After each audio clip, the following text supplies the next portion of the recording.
So there are two types of metadata when we're talking about file systems. There's logical metadata, which is created explicitly, like reading file statistics, stat, create, unlink, mkdir, and rmdir.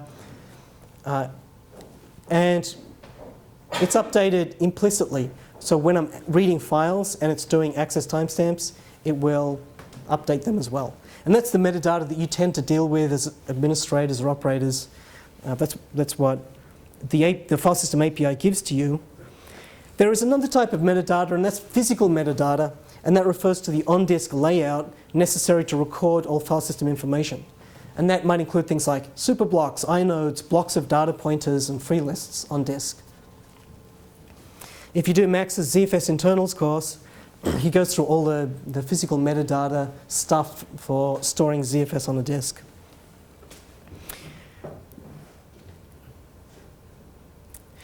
Understanding that both of these exist can be important, because when I do a read to a file, I might be surprised if there was then a disk write.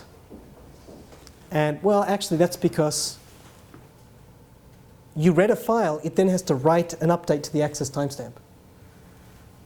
So understanding a bit about this stuff helps you understand this sometimes the weird workload that you see.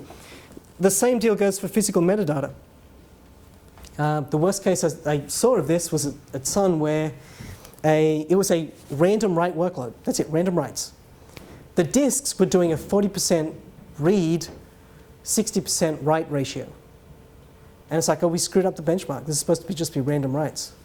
It was random writes to the file system, but it was writing to these massive, many gigabyte files. And it couldn't keep the metadata, the on-disk metadata, which was the blocks of data pointers, in the main memory cache. And so that stuff kept falling out.